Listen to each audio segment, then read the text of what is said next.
Hola, and welcome to the Overly Animated Podcast, where we take animation seriously. We talk everything animation here, including Disenchantment, which we'll be talking about today. I'm your host, Alex Bonilla, and today I'm joined by Sam Quattro. Hello. Andy Potter. Hello. And Steve Zec. Hey.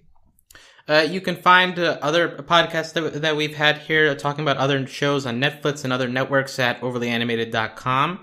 You can also find us on YouTube at overlyanimated.com/YouTube or on iTunes, overlyanimated.com/iTunes. Wherever you listen to us, we always appreciate any ratings or reviews you'd like to leave us. But yeah, today we are talking about the new series on Netflix, Disenchantment, the latest venture by Matt Groening, more famous for The Simpsons and Futurama. It's an adult animated fantasy sitcom. It was just released on August 17th, so the four of us here have binged it in the past couple of days, and we're here to give our takes on it.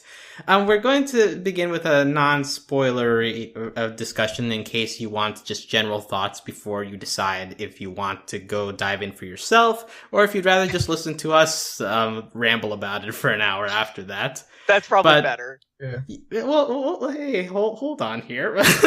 But admittedly, as maybe you're getting from the tone, there are some mixed reviews about this show coming out. So we have on one side some positives, like the New Yorker calling this Matt Groening making the most of medieval slapstick pestilence. But then on the other hand, you have more negative reviews like Entertainment Weekly. Disenchantment is like a never-ending Treehouse of Horror sketch. So there are people on both sides of the aisle, it seems, with this show. So we'll get takes of the people here. Let's start with Sam. You were the one who who finished the show most recently, I believe. How did you feel coming out of this show? It was boring. It was really boring and dull, and I can't remember anything from it pretty much. Even though I just finished it earlier today. I don't know. I was expecting more something along the lines emotionally of Futurama, considering, it's Matt Groening and David X. Cohen is involved. But no, it's not. It's just, it has potential to have more emotional moments than it did, or have more landing jokes, or just do more. But instead it is just kind of a prolonged Treehouse of Horror thing, and nothing is consequential, and it's just really fucking boring. Okay, that's a very concise way of describing it. Andy, would you like to give your takes here? I'm not gonna have very different takes. It was a very boring show. I have to agree with Sam that I don't remember much of anything in terms of jokes from the show. There were, I think the biggest issue with the show is that it had potential. There were times where I was watching and I'm like, yeah, they could have done something interesting with this. And they just decided to choose the most boring possible outcome for everything that happened. It says a lot when you're watching this show and the most sympathetic character is the demon, because I think that's true. It is. And I don't mean that in the rest of the characters are fun in a really they're morally bad kind of way. They're just boring bad people that I have no interest in. And one of them's Elfo, an elf that literally just goes around and says, I'm happy all the time. And he is just as boring as all the really horrible people that do bad things. I'm Elfo. Yeah. You have to get used to him saying that, or God. I think that might be the most common line in the show. I think he says it at least once an episode. Hi, I'm Elfo. Ugh. That's his catchphrase. It's a bad catchphrase. But long story short, Alex, this show is a slog, and it's just boring. It bored me. Okay, so we have 2 votes for boring. Steve, do you want to make it unanimous, or do you have a different opinion? It's more of a mixed opinion. My opinion, though, it was the first half of it was a chore to watch. I gotta admit that. And especially the first episode was 36 minutes. I have to admit, the way I watched the first 3 episodes on Friday. Then then fourth and fifth episode on Saturday. Then I didn't really watch it. Didn't watch the last 5 till Monday. I just kept putting it off, wanting to watch the show. I have other stuff, like, why don't I just go watch Craig of the Creek, or Spirit Riding Free, or I'll check out the new Powerpuff Girls, or something, just something to keep putting it off. And I do say it got a little better towards the end. The last couple episodes, I actually thought was all right. I really don't like these main characters. Elfo just annoys the shit out of me.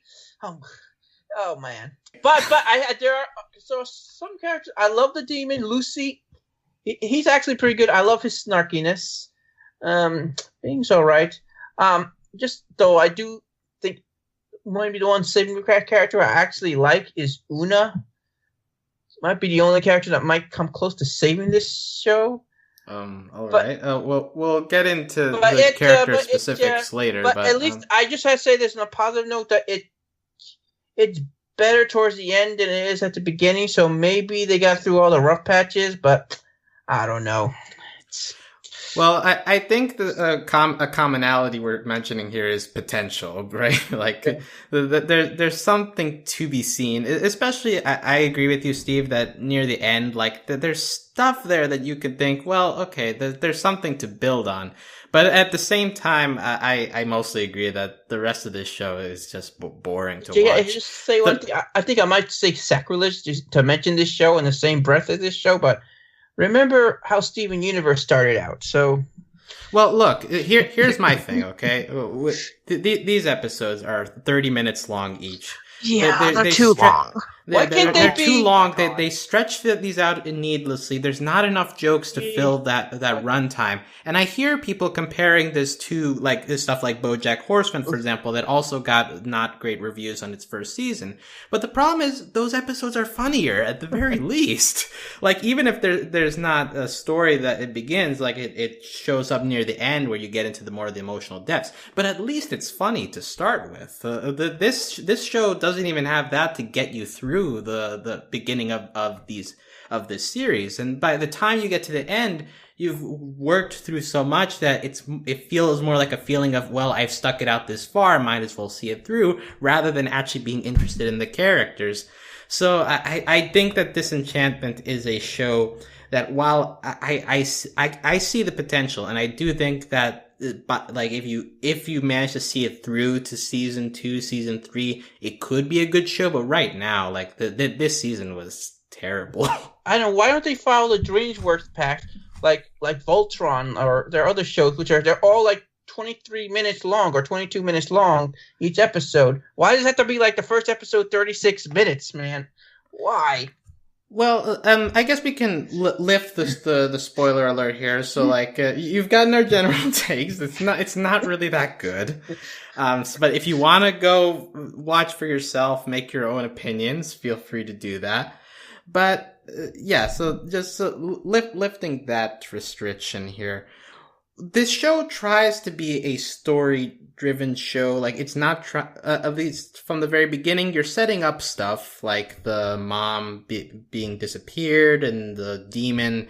You have, like, people controlling him from the outside and stuff. But at the same time, because these are 30-minute episodes, we don't touch in enough with those stories, so that by the end of the series, it still feels like coming out of nowhere. Like, how did Andy? How did you react to, like, the actual story elements being introduced at the end of the series? See, the story, it's kind of a misnomer. There's not really a story here. There's just a couple of events that kind of happen at the end, and they kind of push us in the direction of maybe having a plot. We'll have to wait and see how that goes next season, because it really feels like they're setting up for another season.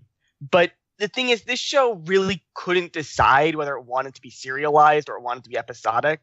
It just couldn't decide.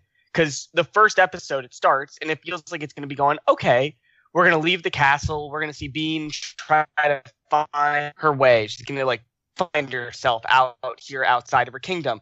And the episode ends, and she very unceremoniously ends up back in the kingdom again. And you realize, oh, this show is just going to not go anywhere. And it proceeds to not go anywhere until the end of the 9th episode. Yeah. That's really what did it for me. Because if they had just kept us outside of the kingdom and had them journeying together, because I think the fact of the matter is I don't like Elfo or Bean, but the three of them together have the best rapport of anyone on the show. But they constantly split the three of them up over and over and over again. And I just don't care. I care very little for the characters in this show, but I care a little bit more for Bean, Elfo, and Lucy than everyone else. And so I guess the story just didn't really matter to me at all because nothing else mattered to me. Nothing mattered. Sam, your reactions, I imagine, were similar? Yeah, dude, like, I don't even know who the other characters are besides Bean, Elfo, Lucy, and, like, her dad. Dad is it. I remember Una's actually. I think Una's actually a pretty fun character, but we never see her. Who the fuck is she? She's the. I know who she is. she's like philosophically, who is she really? Yeah, I mean, she's just this like. Oh, I think she's the Melania of this kingdom, but sure. But Alex. I think that is important. The fact that the characters themselves aren't, for lack of a better word, they aren't enchanting enough to really get I'm through with this. Andy. I thought the same thing. It was going to be like this adventure show. They go out away from the kingdom. That's what the some of the trailers indicate. So I felt like I've been duped. I've been trolled. And okay, I also think that there was this there was this whole subplot going on through the whole show. Subplot is very generous, by the way, of the fact that they needed elf blood. And, like, they talked about it one episode, then they didn't talk about it for, like, 3 episodes straight. And I'm like, oh, I guess this is still happening. Because the show just kind of left some plots just hang there for multiple episodes without giving us any idea that that was anything beyond just a weird joke. Because I thought that elf blood thing was just a joke that would go away after an episode. But apparently it's stuck around. It was just so strange. The show just couldn't figure out its tone. It couldn't figure out when it wanted things to matter for longer than a couple of seconds. It was just so strange. Yeah, and another subplot that like stood out to me, we have them sending Lucy the demon. Like, there's this couple that's in the shadows all the time. We see them spying on them. But like they like pop up. They cut away to them like a couple of times in the early episodes. They disappear for a while. Then they show up near the end with the Exorcist episode. Like, we did it. Our plan is working. But then in the season finale, we don't see them at all. So I'm left wondering. Okay, so did Matt Groening really think that people would care enough to watch another season just to find out who those two were? Because I don't think anybody cares. I think I know what they're trying to do. I have a feeling those two is sort of like a fourth wall joke that they sort of represent maybe the producers or writers of the show, and I think they might be going for that. Well, look, I actually unfortunately, I had to rewatch this show. My God. So, oh my God. So I was subjected to this show twice, okay? And there's actually details to like that's supposed to give you a fodder to theorize about them, because like they mentioned that the guy that they send into the crypt, like, I'm an assassin from Meru in service of Emperor Cloyd.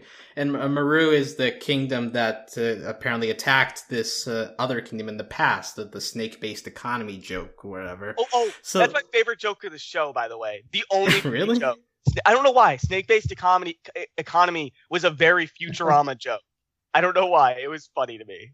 Yeah, but like they make that connection, right, to the old kingdom, and then also in the finale, everyone's turning to stone, just like the people turning to stone inside that crypt or whatever.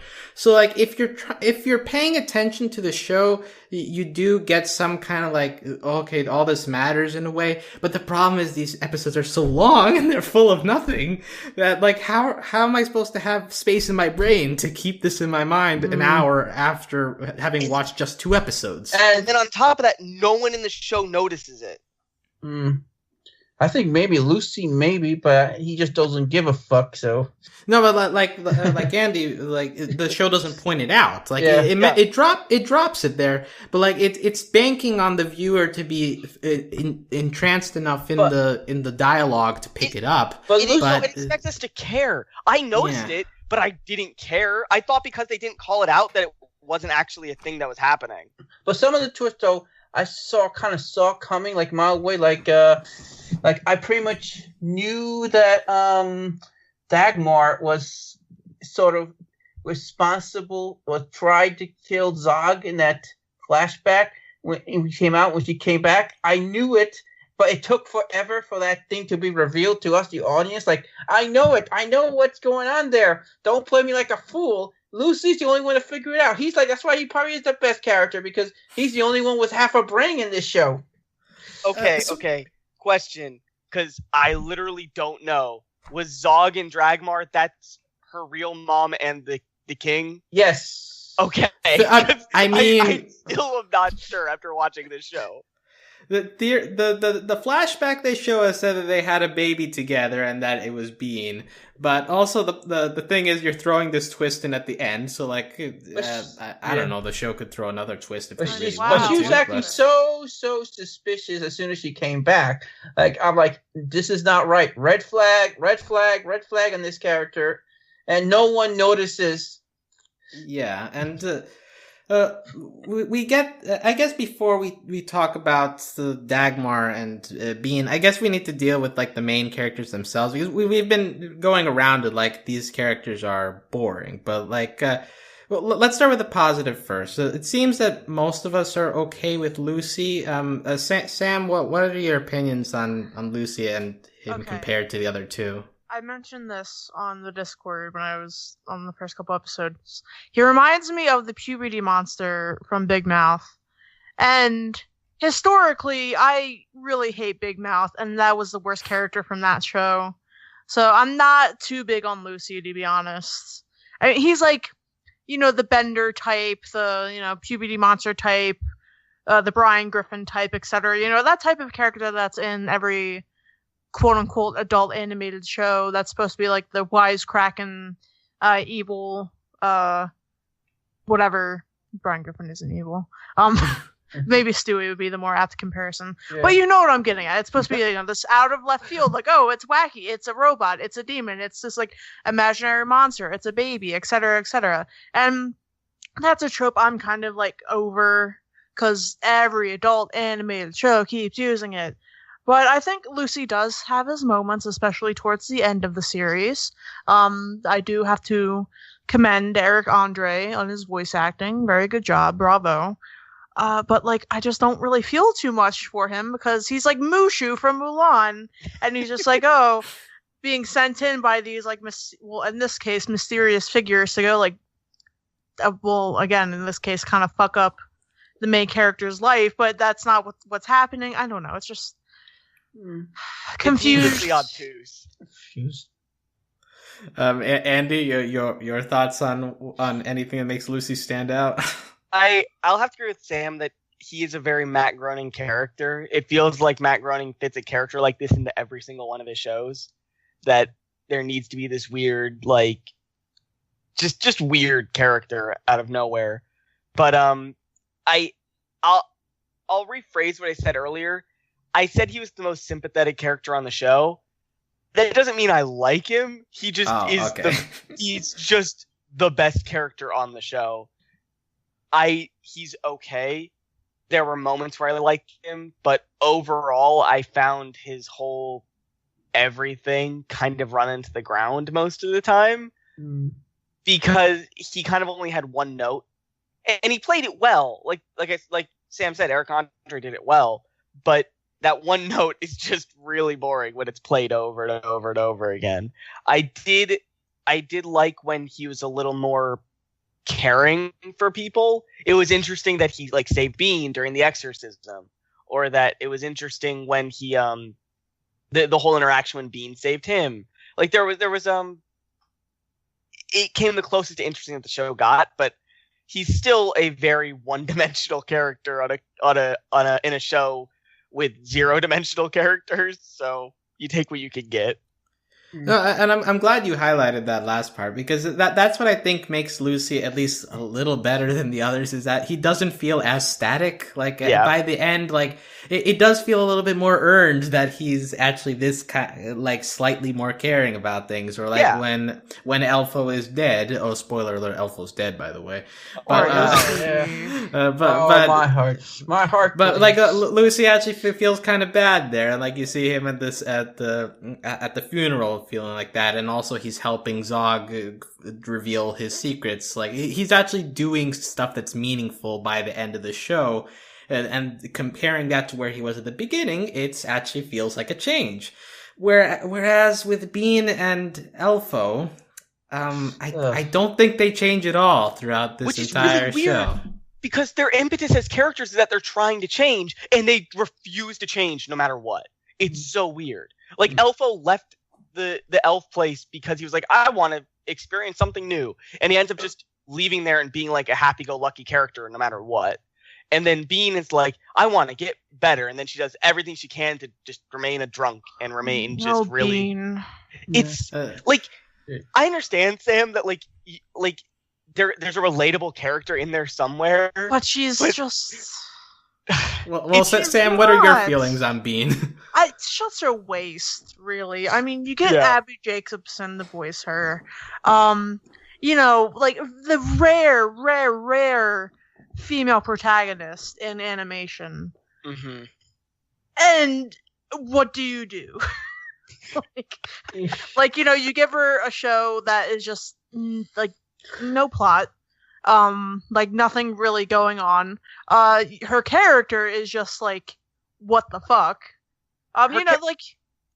Characters can be, whatever they want. I'm not saying, oh, you made the female character drunk. Like, what are you doing? Blah, blah, blah, blah. But like, I feel like she had like a lot of potential that just wasn't tapped into. She, like, specifically, I really liked the scene where she was at the party asking people to dance with her, and she was progressively getting really sad. And I'm like, oh, and that was like episode 4, I think. And I was like, oh, the show's actually moving places. And then we never touch on something like that ever again, in a really heavy way at all. Like, I really liked that scene. When I first heard about this show, I heard about the plot and saw it being, my thought was, this could be the adult version of Star. Because she sort of seemed like the whole rebel princess thing, and it really doesn't really get to that point. It's not. I didn't expect it to be as good as Star. I'm just saying, could have been, maybe had potential. You're right. You got it right. It had potential. It's still, they can do something, because especially at the end, I think she might be a quarter demon. I think that's what they're going for, but. So we could have Demon Being at some point. So, and Elfo, I tell you this though.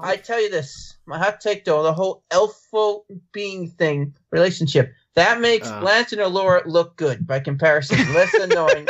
But I say this though, at the very least though, it did not stay in one place. If Elfo has a secret question on Being and she never finds out, or they drag it out forever and ever, they at least move that along. So.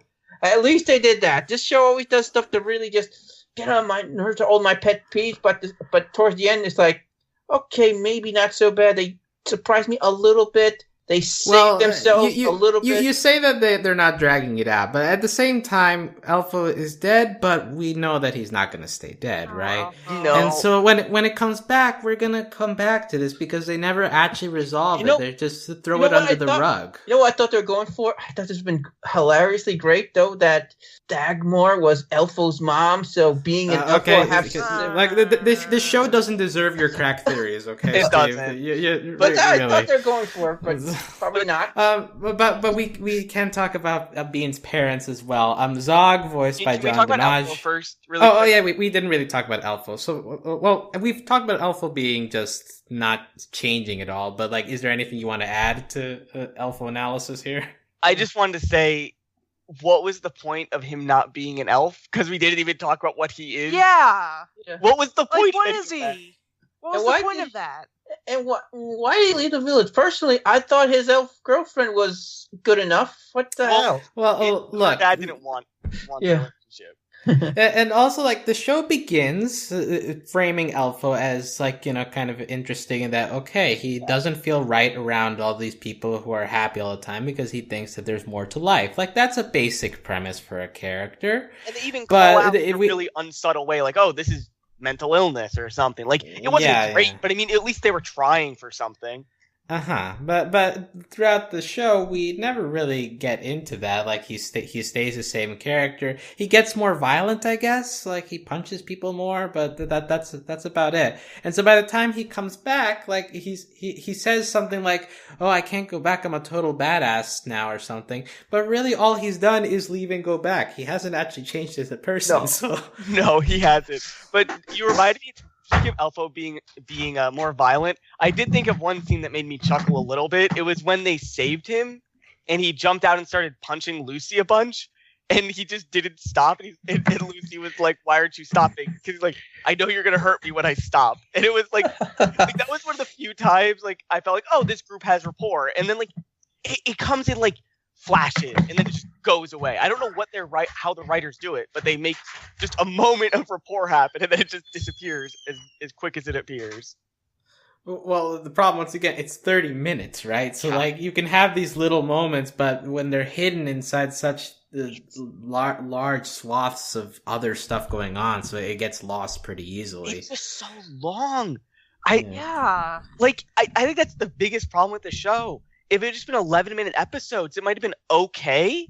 But 27 minutes is way too long for a show. God, I would be watching it, and then I would put the mouse over the screen. It was only halfway over. Yeah, and I was like, what the fuck? I remember, Sam, we were talking to you. You were watching the first episode. I'm like, can you believe you're still in the first episode? No. You literally said you couldn't. It felt like 5 years to get through that. So now we've covered the main characters. I guess we can go a little bit into other, like, secondary but sort of main characters. We also have King Zog here, voiced by John DiMaggio. We haven't really discussed him at all, but he's basically like, loudmouth king. At the end, we see a bit more of his softer side. It's revealed that the characters are assuming that he wants the elixir of life for himself, but he reveals it's for getting Queen Dagmar back, and so you get the soft side there. Why? But how do we feel about his character throughout the show? An idiot.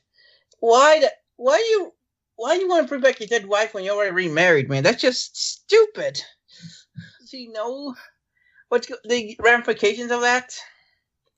Yeah, it seems that he doesn't think things through. That is a character trait they put very often for him. I think the more stupid part is that it worked, but I don't think I would have made the logical leap that an elixir of life would fix someone who is turned to stone. It's just a weird thing to think would work. I don't know why I'm questioning the plot of this show, but it's strange. Mm-hmm.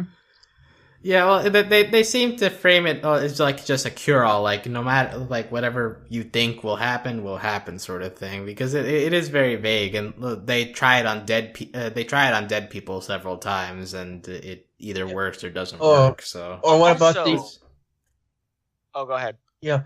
Oh, also, like, they try on the half-dead fiance who pretty much lived through the whole season until the very end. I think he's dead this time.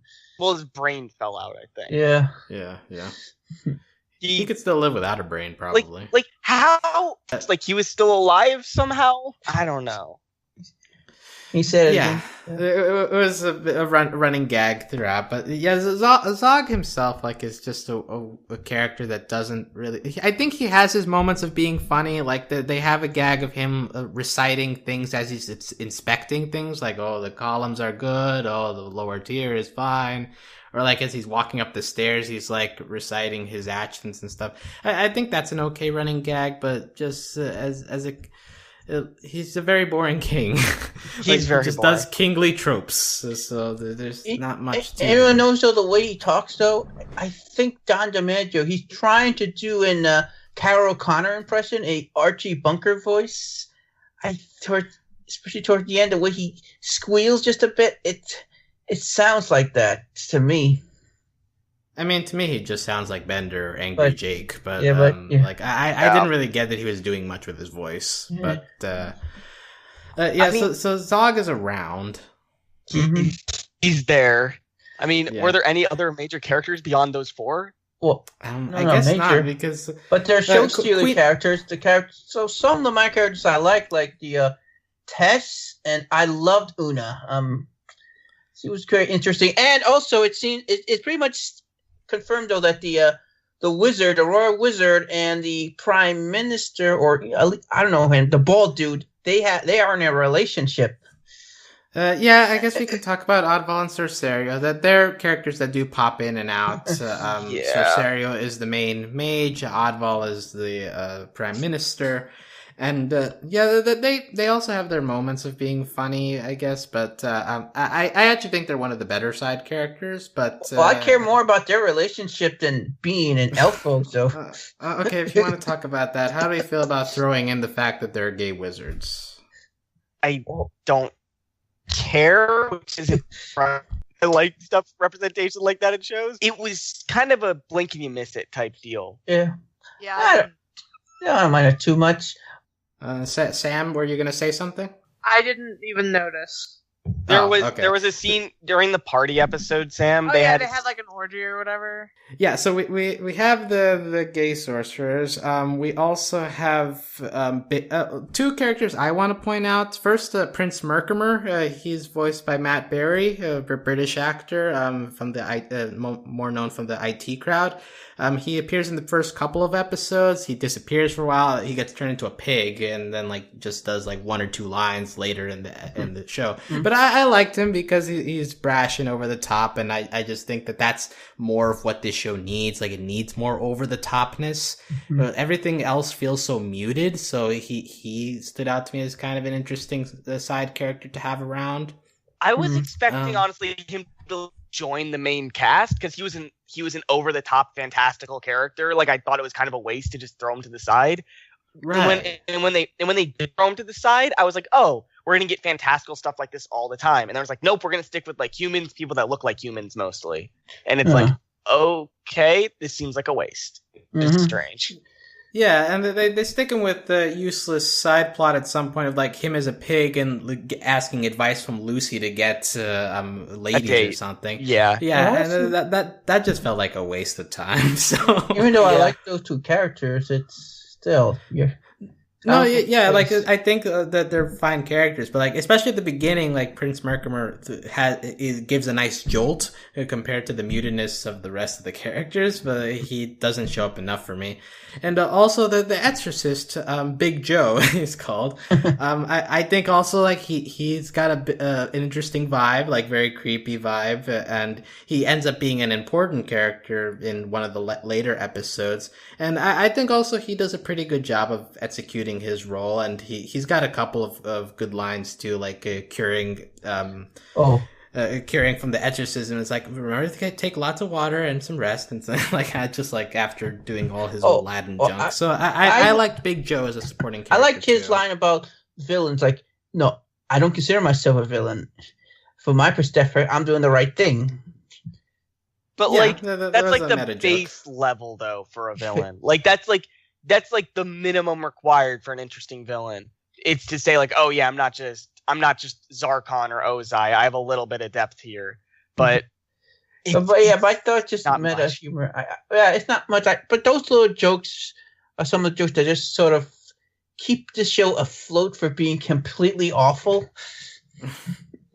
Yeah, we're praising it for doing the bare minimum, I guess. One character we're going to talk about Una. That's a character I kind of want. Okay, fine. Talk about Una. You keep bringing her up.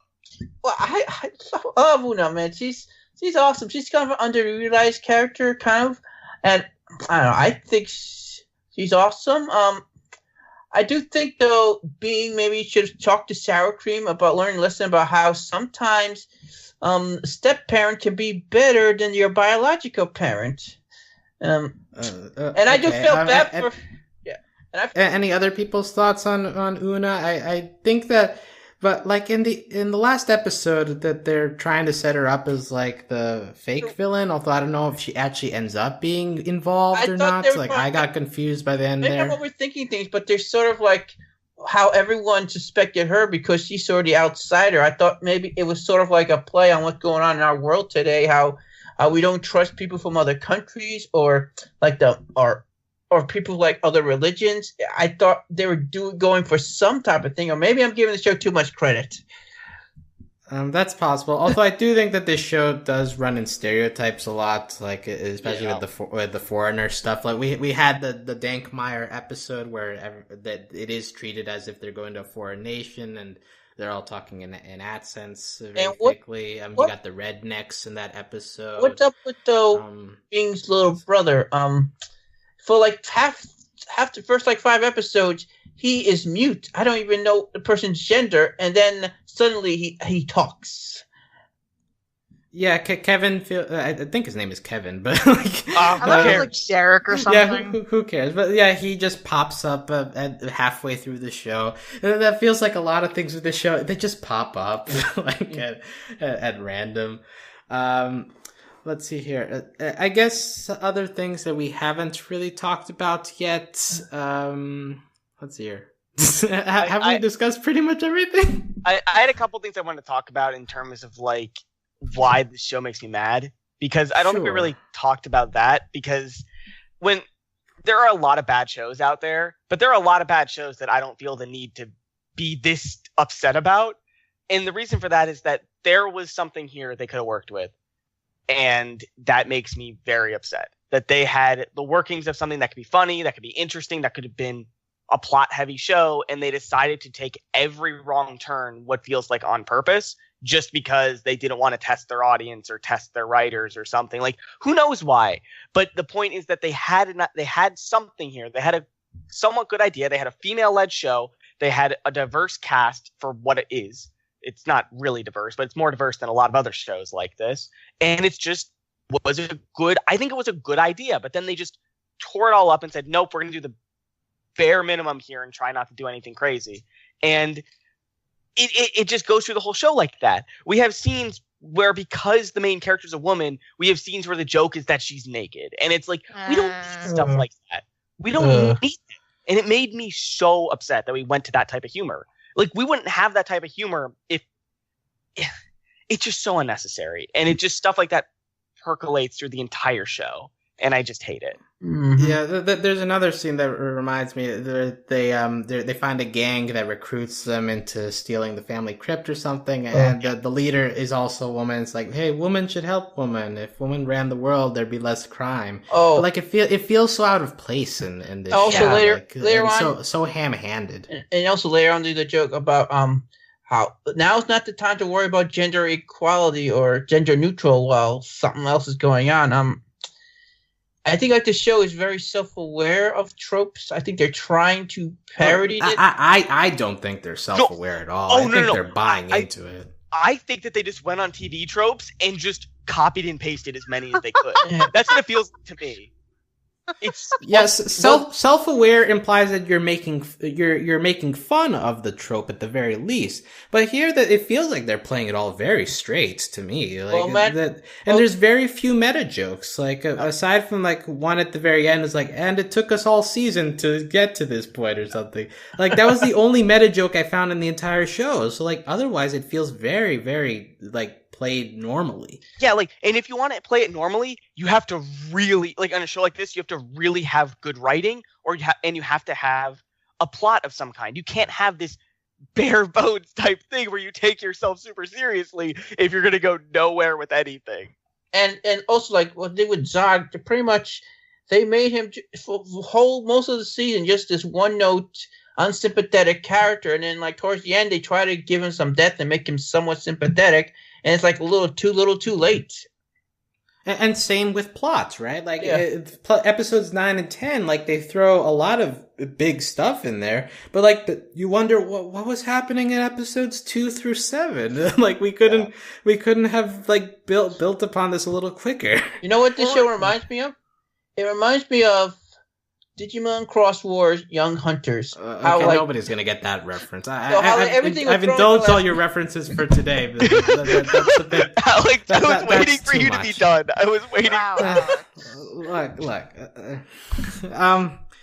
But yeah, so this show has a lot of wrong things. Also, just continuing the problem with like them not being great with the progressivism either. Like that, there's also a scene with the Griffin, right? And they fall into that, and they make the joke that that it's voiced like a male, but it's actually a female. It's like genders. They throw the genders a spectrum line in, and yeah, I recall like a lot of like gender equality, whatever jokes, and I'm like. Ha ha ha ha. It seemed like it wasn't. It seemed like they were just like, "Oh, this is being progressive," and they're like, "But it's like you didn't take the time to understand what these things actually are, so the jokes don't land." I think they're trying to like kind of not make a mockery of progressivism, but like trying to make that the joke. Like, oh, isn't it funny that like being progressive is a thing in like these medieval D&D type times? Haha. Which is okay. Now that you mentioned that, which is even more insulting because D&D is at this point is one of the like an incredible place to be progressive in general, and they're like kind of spitting it in the eye. I kind of hate that. You know, I the way I saw my interpretation, you know, I'm pretty sure Dreamland is supposed to be the United States of America, and the reason and they're trying to have, and it's supposed to represent us because it does feel though. Zog does feel a lot like a certain somebody. So well, look, it's a trope of a loudmouth king, and we've already talked about like the foreigner trope, like they do that in one episode and all. So it's all very boring. I think it's more like, than just. I don't think this is supposed to be like it's supposed to represent America or anything. This is just the environment that Matt Groening makes for every single show. That the general populace is just really stupid, and there's a couple of really stupid people who are ruling everybody. And it's I thought that you just called it macaroni. I did have macaroni for dinner, and this guy not the point. And he invented a lot of tropes. He invented it, I think. Yeah. The Simpsons was like so many tropes have come from The Simpsons. So I don't know. So maybe he's not capable of making fun of tropes because he invented a lot of them. Maybe he just has like a lot of yes men around him. It's possible. It's also possible that he doesn't have very many ideas, and he just had like one or two, and he's like, "Let's just ride these forever." Because when you tear Simpsons down, it's not a very complex show. It just he had a couple of characters, and he's like, "Oh, these are relatable," and he just stayed with that. I'll be dead, and The Simpsons will still be on the air. Yeah. But... Yeah, it'll just keep going and going. Like the weird part for me is that I've never watched The Simpsons. Really? I watched maybe one or two episodes of Futurama. So like for me, this is my first exposure to a Matt Groening show at all. Not a but like good one. it's not a good one, and like the tropes, even if they're copies of other shows, like it's just a copy of any boring show that exists. Like it's not even at least to me, it doesn't feel specific to a person. Like it's just like a fanfic almost. Yeah, it's Alex. You came from the weird perspective of like The Simpsons happened, right? You missed that. All the other shows tried to copy The Simpsons and were bad at it. You've seen like examples of those, and now you're just watching this show, and it's like that's the only exposure you're getting to The Simpsons. It's like you're getting like third, like it's like Tevin Bacon or whatever, or Whisper Down the Lane. No matter how, like it's just like we keep saying it over and over and over again. It just gets a little worse every time we iterate on this. It's so bad because like. The early Simpsons is great, but this show, if you just watch the show, you have to guess Matt Groening is one of the worst showrunners ever because this show is just so boring. Well, I just wonder where's the hype coming from. Is what my opinion is of this, because like that, there's nothing unique about this. He's living even to the point of like we mentioned like potential. Like part of that comes from just using the setting, right? Like you're in a medieval fantasy thing. But like they do an episode with the executioner that's like kind of okay. I don't know that they have a lot of visual gags, but it's drowned out by like dialogue that feels like it could be in any show. It feels like they had, like it feels like they nailed the setting, but they just kind of ignored it. it's really bad. Yeah, like one thing I want to say, like I think I assume Futurama is kind of like this too from like stills I've seen, but the animation is actually pretty good for this show. Actually, the whole 2D 3D combination thing, like it works perfectly for the giant castles that they have. And that stuff. castle is incredible. Like it looks amazingly good. And like the finale when they're showing like the courtyard and all the dead soldiers, and like you're seeing that from above, and then you pan up to the castle. Like that's a beautiful shot that like in a more dramatic finale would be like, okay, this is the perfect ending. But like the problem is all the stuff that happened before is like it's not actually that exciting. But like that shot alone was very beautiful. So like I at least have to say like the animation in this show is very good. The problem is it's not really servicing anything. The setting is too good for the show. It is. Yeah. It has, I guess, has so much potential. I really thought we were going to get sort of a mixture of Star and Adventure Time in terms of them going away from the kingdom and going on adventures, and I feel duped. Well, also those shows you mentioned have more emotional depth. They have more heart. And they're for kids. They're generally kids shows. This is an adult show. Well, yeah, but like you can have an adult animated show and like have it have emotional impact, but like that they just fail at those attempts. Yeah, like, they try I'm just like my mind is blown because Matt Groening has done that before. Yeah. The Simpsons has done that. Futurama has done that. Like Futurama felt like the epitome of doing this kind of stuff. Of doing it well. Yeah. So all in all, I think we've covered pretty much everything. The intro music. Any thoughts? I was just like a dirge, not good. It's boring and not really interesting about the intro. It felt like it was trying to be Game of Thrones, and it just wasn't. See, all I thought was like, what if jazz? Oh, like that's the only thought that really like it's like, hey, let's just make it jazzy. It could at least be shorter. These episodes could. Oh my god, please! Oh yeah, the intro is too long. Yeah. Thank God Netflix has a skip intro button. Thank God. Well, you thought it was the first episode? It was too long, I admit, but at least 36 minutes. Are you freaking kidding me? Okay, the episode. Yes, I was talking about the intro. Like the intro in subsequent episodes is like 10 seconds. Was the first episode 36 minutes? Yes, I think so. What the fuck? Why?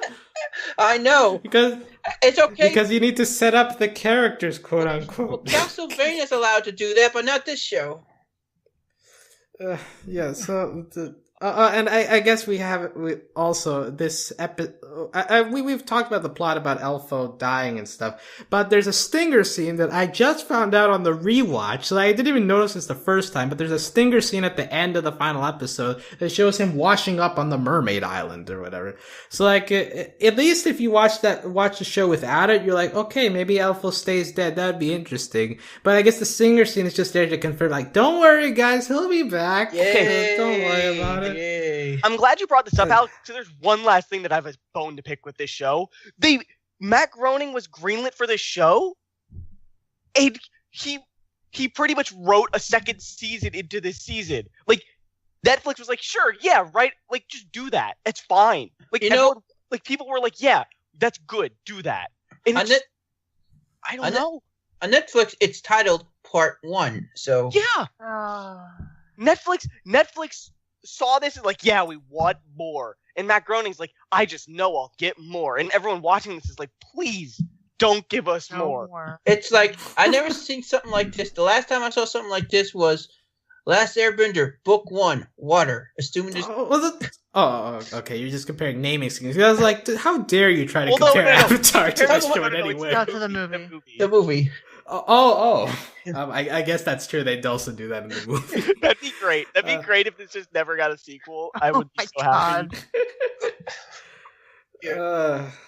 So yeah, I think we can wrap up there. Our thoughts have been made clear. Disenchantment is a show that wastes a lot of potential and ends up just being a hassle and a chore I to think watch. there's some value to watching it if you have interest in how shows can go bad and interest in writing in general, because you can learn lessons from watching stuff that. But yes, so that concludes our discussion on this Netflix show. I don't think we'll be talking about season 2, but hey, you never know. It might be gluttons for punishment. I'm but an idiot, until then, you can find the info on this podcast at overlyanimated.com. You can join us on Discord if you want to chat with us about Disenchantment or any other animated show we cover here at overlyanimated.com/Discord. You can support us via Patreon at patreon.com/overlyanimated. Thanks to all of our current patrons, especially our patron of the podcast, John, aka Johnny Bravo. Thanks as always to our Patreon executive producers, John, Ryan, Steve, and Hugh. And other than Disenchantment, we talk about good shows here as well on Overly Animated. We do? So you can go find our... Yeah.